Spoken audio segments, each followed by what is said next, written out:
ಒಂದು first class ಹಾಕೋಣ ಯಾಕೆ ಗೊತ್ತಾ ಮನುಷ್ಯ ನಾನು ನನ್ನದು ಏನಿಲ್ಲ ಮನುಷ್ಯ ಒಂದ್ಸರಿ ಮನೆ ಒಂದು ಕ್ಲಾಸ್ ಹಾಕಿದ್ರು ಎಲ್ಲ ಸರಿ ಅಣ್ಣ ಉದ್ಯೋಗವೇ ಇದು ಖುಷಿಯಾಗ ಸಂಗತಿ ಅಣ್ಣ ಈ ತೋಳಿ ಏನು ಹೇಳ್ತೀರಿ ಹೇಳಿ ಅಣ್ಣ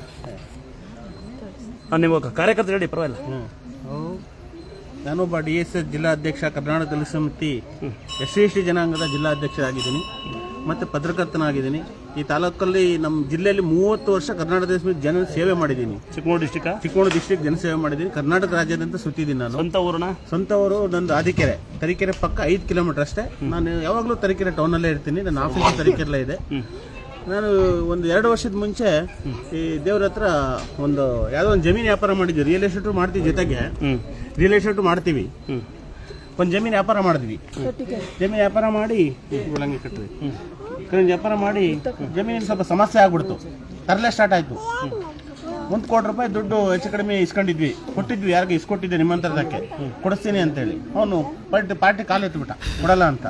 ಅಮ್ಮನಿಗೆ ಬಂದು ಬೇಡ್ಕೊಂಡು ಹೋದೆ. ನಾನು ಅರಕೆ ತೀರ್ಸಿಲ್ಲ ಇನ್ನೂ ಅದ್ರದ್ದು. ಬೇಡ್ಕೊಂಡದ ಅಮ್ಮ ಏನಾರ ಬಗೆಹರಿಸಿ ಅವನೇ ಬಂದು ರಿಜಿಸ್ಟರ್ ಮಾಡ್ಕೊಂಡಂಗೆ ಮಾಡವ ಅಂತೇಳಿ ಟಿಪ್ಟೂರಿಂದ ಬಂದು ರಿಜಿಸ್ಟರ್ ಮಾಡ್ಕೊಟ್ಟೋದ. ಇಲ್ಲಾಂದ್ರೆ 1 ಕೋಟಿ ರೂಪಾಯಿ ನನ್ನ ತಲೆಮಾರು ಬಿಡೋದು. ಆ ಶಕ್ತಿ ನಮ್ಮ ಅಮ್ಮನಿಂದ ನನಗೆ ಕಾಪಾಡಿ ಇವತ್ತು ಕೆಲಸ ಸಕ್ಸಸ್ ಆಗಿದೆ.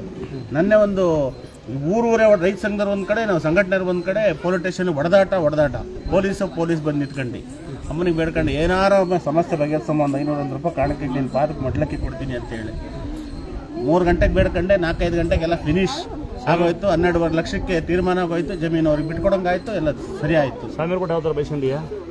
ಸ್ವಾಮಿಯವ್ರು ಬೈದ್ರು ನಂಗೆ ವೇದ ವಾಕ್ಯ ದೇವರು ಸ್ವಾಮಿಯವರು ಅಣ್ಣ ಯಾವ ಥರ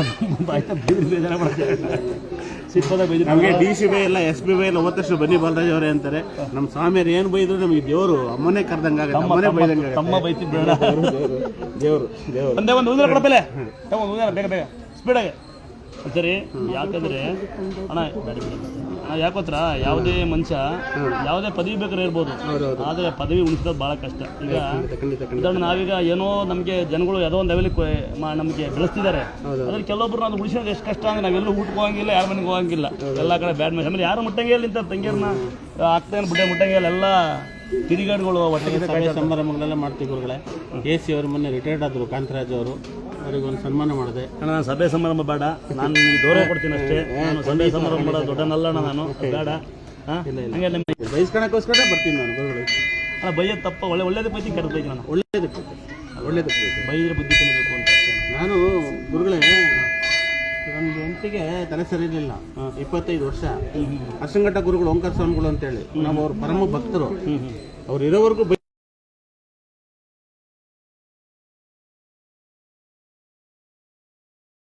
ನಮ್ಮವ್ವ ಇಲ್ಲಿಗೆ ಬಂದ್ಮೇಲೆ ಆ ನೆನಪೇ, ಆ ಶಕ್ತಿನೇ, ಇದೇ ಆಶೀರ್ವಾದ ನಂಗೆ ಸಿಗ್ತಾ ಇದೆ. ಸಿಗಿದ್ ನಾನು ಅಲ್ಲ, ಅವರು ಬೈತಾ ಇದ್ರು ಸಾವಿರಾರು ಜನಕ್ಕೆ. ನಿಮ್ಮಂಗೆ ಬೈತಾ ಇದ್ರು, ಒಳ್ಳೇದಾಗ್ತಾ ಇತ್ತು.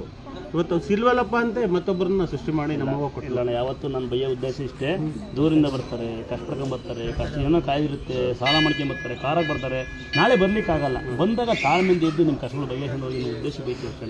ಕೆಲವರು ಏನು ಮಾಡ್ತಾರೆ, ಈಗ ಮನೆಗೆ ಹಂಗಾಗತ್ತೆ, ಹಿಂಗೆ ಕೆಲವರು ಮಕ್ಕಳಾಗ್ತಾವ ಅಂತಾರೆ. ಅಮ್ಮ ಬಂದು ಮಗು ಮದುವೆ ಆಗಲಿ, ಮಕ್ಕಳಾಗಲಿ, ಇದು ಬಂದು ಬೇಡ್ಕೊಂಡು ಹೋಗಲ್ಲ. ಅದೊಂದು ಇನ್ನೊಂದು ಬ್ರದರ್, ನಾನು ಸ್ವಲ್ಪ ಸಮಸ್ಯೆ ಸಾಲದಲ್ಲಿದ್ದೆ. ನಾನು ಆ ಟೈಮ್ ಸಂದರ್ಭದಲ್ಲೂ ಅಮ್ಮನ ಬೇಡ್ಕೊಂಡೆ. ಬೇಡ್ಕೊಂಡಾಗ ನನ್ನ ಸಾಲ ಎಲ್ಲ ಕ್ಲಿಯರ್ ಆಗ್ಬೇಕವ, ನನಗೆ ಭಾಳ ಕುತ್ತಿಗೆ ಬಂದಿದೆ ಅಂತ. ಅದು 90% ಸಾಲ ನಾನು ತೀರಿಸ್ಕೊಂಡು ನಾನು ಇವತ್ತು ಒಂದು 10% ಅಲ್ಲಿದ್ದೀನಿ. ಅಮ್ಮನ ಆಶೀರ್ವಾದದ್ದೀನಿ.